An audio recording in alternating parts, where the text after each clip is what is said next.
നിലവാരം എല്ലാവർക്കും താങ്കളൊക്കെ പറഞ്ഞോണ്ടൊക്കെ എന്തുവാണ് ഈ പാർട്ടിക്കെതിരല്ലേ താങ്കളെ പാർട്ടിയാക്കിയ പാർട്ടിക്കെതിരെ പറഞ്ഞ അല്ലേ അല്ലേ ആ വെളിയിൽ പോയി അതാ പറഞ്ഞേ എല്ലാം നേടിക്കഴിഞ്ഞ് പുറത്തു പോയി അത്രേ ഉള്ളൂ.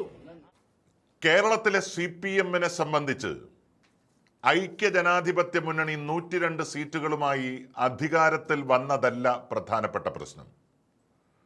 CPM എന്ന് പറയുന്ന രാഷ്ട്രീയ പ്രസ്ഥാനത്തെ ആസകലം തകർത്തെറിയുന്ന രീതിയിൽ ഏറ്റവും പ്രധാനപ്പെട്ട 3 കേന്ദ്രങ്ങളിൽ നിന്ന് CPM-ന്റെ സമുന്നതരായ നേതാക്കൾ UDF-ന്റെ ഭാഗമായി നിയമസഭയിലെത്തിയതാണ്. ഇതിൽ 2 പേർ കണ്ണൂർ ജില്ലക്കാരും ഒരാൾ ആലപ്പുഴയിലെ അമ്പലപ്പുഴയെ പ്രതിനിധാനം ചെയ്യുന്ന MLA-യുമാണ്.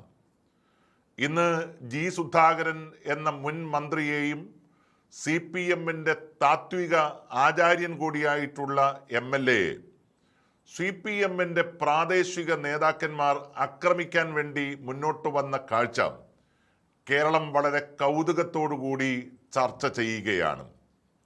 CPM-നെ സംബന്ധിച്ച് മുൻകാലങ്ങളിൽ അവർക്കുണ്ടായിരുന്ന ധീരതയും ശക്തിയും ആ പാർട്ടിയിൽ നിന്ന് പുറത്തുപോയവരോട് കാണിച്ചിരുന്ന ധിക്കാരപരമായിട്ടുള്ള സമീപനവും കഴിഞ്ഞ കുറേ കാലങ്ങളായി മാറ്റിവെച്ചൊരു ശൈലി CPM-ൽ നമ്മൾ കണ്ടിരുന്നു. കേരം തിങ്ങും കേരള നാട്ടിൽ KR ഗൗരി ഭരിച്ചിടും എന്ന മുദ്രാവാക്യം മുഴങ്ങിയ കാലഘട്ടത്തിൽ ഗൗരിയമ്മയെ പുറംകാലുകൊണ്ട് തട്ടിയെറിഞ്ഞവരാണ് CPM. ആ ഗൗരിയമ്മയെ ആക്രമിക്കാൻ കഴിയുന്ന മാർഗങ്ങളെല്ലാം അതേപടി സ്വീകരിച്ച് ഗൗരിയമ്മയെ ഇല്ലാതാക്കാൻ ശ്രമിച്ചുവെങ്കിലും JSS എന്ന് പറയുന്ന രാഷ്ട്രീയ പ്രസ്ഥാനമുണ്ടാക്കി അവർ ആലപ്പുഴയിൽ അവരുടെ ശക്തമായ ശക്തി ദുർഗം തന്നെ സൃഷ്ടിച്ചു. കണ്ണൂർ ജില്ലയിൽ MV രാഘവനെയും അതുപോലെ വേട്ടയാടാൻ ശ്രമിച്ചതിൻ്റെ പേരിലാണ് 6 രക്തസാക്ഷികൾ CPM-നെ സംബന്ധിച്ച് ഉണ്ടായത്. പക്ഷേ അടുത്ത കാലത്തായി CPM ആ ശൈലിയിലാകെ മാറ്റം വരുത്തി. TP ചന്ദ്രശേഖരനെ കൊന്നതുപോലെ അല്ലെങ്കിൽ കോൺഗ്രസിൻ്റെയും UDF-ൻ്റെയും മറ്റു പ്രവർത്തകന്മാരെ ഇല്ലാതാക്കുന്നത് പോലെ സ്വന്തം പാളയത്തിൽ നിന്ന് പുറത്തുപോയവരെ ആക്രമിക്കുക എന്ന് പറയുന്ന ശൈലിക്ക് CPM താൽക്കാലികമായി വിരാമം കുറിച്ചിരുന്നു. പക്ഷെ ഇന്ന് അമ്പലപ്പുഴയിൽ നമ്മൾ കണ്ടത് തികച്ചും വ്യത്യസ്തമായിട്ടുള്ള ഒരു കാര്യമാണ്. Ambalappuzha MLA G. സുധാകരനും CPM-ഉം തമ്മിൽ ആജന്മ ശത്രുക്കളെ പോലെയാണ് പെരുമാറുന്നത്. 5 പതിറ്റാണ്ടോളം CPM-നൊപ്പം നിന്ന സുധാകരനെ പാർട്ടി പുല്ലുപോലെയാണ് തടഞ്ഞത്. G. സുധാകരൻ ഇല്ലെങ്കിലും അമ്പലപ്പുഴയിൽ CPM ജയിക്കുമെന്നാണ് പാർട്ടി വിശ്വസിച്ചത്.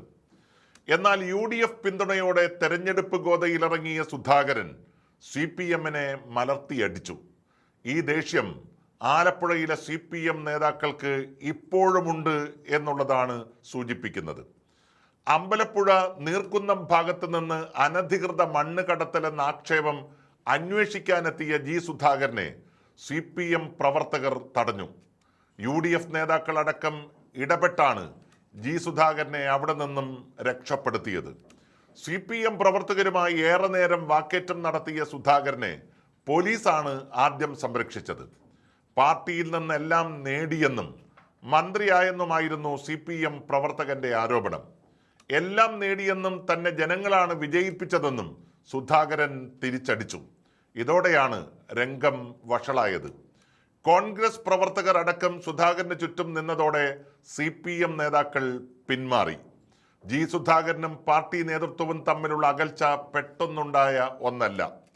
വർഷങ്ങളായി പാർട്ടിയിൽ താൻ അവഗണിക്കപ്പെടുകയാണെന്നും അപമാനിക്കപ്പെടുകയാണെന്നും അദ്ദേഹം പലതവണ പരസ്യമായി പ്രകടിപ്പിച്ചു. പാർട്ടിയുടെ ജില്ലാ സംസ്ഥാന നേതൃത്വങ്ങൾക്കെതിരെ അദ്ദേഹം നടത്തിയ രൂക്ഷ വിമർശനങ്ങൾ പാർട്ടി അച്ചടക്കവുമായി ബന്ധപ്പെട്ട് വലിയ വിവാദങ്ങൾക്ക് തിരികൊളുത്തുകയും ചെയ്തു. പ്രത്യേകിച്ചും ആലപ്പുഴയിലെ പാർട്ടി പ്രവർത്തനങ്ങളിലും നേതൃത്വത്തിന്റെ ഇടപെടലുകളിലും അദ്ദേഹം കടുത്ത അതൃപ്തി രേഖപ്പെടുത്തിയിരുന്നു. പിന്നാലെയാണ് G. സുധാകരൻ CPM-ൽ നിന്ന് പുറത്തുപോയി മത്സരിച്ച് ജയിച്ച് MLA ആയത്. എന്തായാലും വാക്തർക്കത്തിന്റെ ദൃശ്യങ്ങൾ ഇപ്പോൾ വളരെ സജീവമായി നവമാധ്യമങ്ങളിൽ നിറഞ്ഞു നിൽക്കുകയാണ്. നിലവാരം എല്ലാവർക്കും അറിയാം. താങ്കളൊക്കെ പറഞ്ഞോണ്ടാക്കാൻ എന്തുവാണ് ഈ പാർട്ടിക്കാരല്ലേ താങ്കളെ പാർട്ടിയാക്കിയ പാർട്ടിക്കെതിരെ പറഞ്ഞ അല്ലേ അല്ലേ ആ വെളിയിൽ പോയി അതാ പറഞ്ഞേ എല്ലാം നേടിക്കഴിഞ്ഞ് പുറത്തു പോയി അത്രേ ഉള്ളൂ എന്ത് നേടാനെന്നാ ഒന്നും നേടിയിട്ടില്ല ഒന്നുമല്ല നേടുമല്ലോ പക്ഷെ നേടി അതാണ് ഞങ്ങൾ പറയുന്നത് പാർട്ടിയിൽ നിന്ന് നേടി ഇല്ലെന്ന് പറയണ്ട പാർട്ടിയിൽ നിന്ന് നേടി സ്ഥിരമൊന്നുമല്ല ഞങ്ങൾ പറയുന്ന ഞങ്ങൾ ഈ ഒരു 1.5-2 വർഷം പോയി ഞങ്ങളൊന്നും പറയത്തില്ല സാറേന്നല്ലേ വിളിച്ചിരുന്നത് സാറേന്നാ വിളിപ്പിച്ചിരുന്നത് സാറേന്നാ അതൊക്കെയായിരുന്നു ഓരോ പാർട്ടിയിലും പ്രവർത്തിക്കേണ്ടതാണ് പാർട്ടി അംഗീകരിക്കും ജനങ്ങൾ അംഗീകരിച്ചു അതെ അപ്പൊ അംഗീകരിച്ചു അപ്പൊ ജനങ്ങൾ അപ്പൊ പാർട്ടി എല്ലാവർക്കും അംഗീകരിച്ചല്ലേ പറഞ്ഞു അതെ 22,000 പേരെ കുഞ്ഞാലിക്കുട്ടി 1,80,000 അങ്ങനെ ഭൂരിപക്ഷത്തിൽ പറയുന്നുണ്ട് ഞാൻ പറഞ്ഞത് ഇത്ര വോട്ട് ജയിച്ചു എന്ന് പറയുമ്പോൾ 1,80,000 വോട്ട് കുഞ്ഞാലിക്കുട്ടി ജയിച്ചു അത് ആരും പറഞ്ഞിട്ടില്ല ഞങ്ങൾക്ക് നേരിട്ട് മാറ്റാ വന്നത് അതാണ് അതാണ് പ്രശ്നം അവിടുത്തെ പ്രശ്നങ്ങളാണ് ഞങ്ങൾ പറഞ്ഞു വെച്ചാൽ തോറ്റുപോയെന്ന് എല്ലാ തവണയും ജയിച്ചല്ലേ MLA മന്ത്രിയായിരുന്നു അതല്ല എല്ലാ തവണയും ജയിച്ചു വന്നാണ് MLA മന്ത്രിയായത് അതാണ് കറക്റ്റ് ഒരു പ്രാവശ്യം പോലും തോറ്റില്ലെന്നും പ്രസ്ഥാനം തീരുമാനിച്ചു പിന്നെ എത്ര ദിവസമായിട്ട് വന്നത് ഇപ്പൊ തോറ്റാണ് പ്രസ്ഥാനം തീരുമാനിച്ചായിരുന്നു അത്രേ ഉള്ളൂ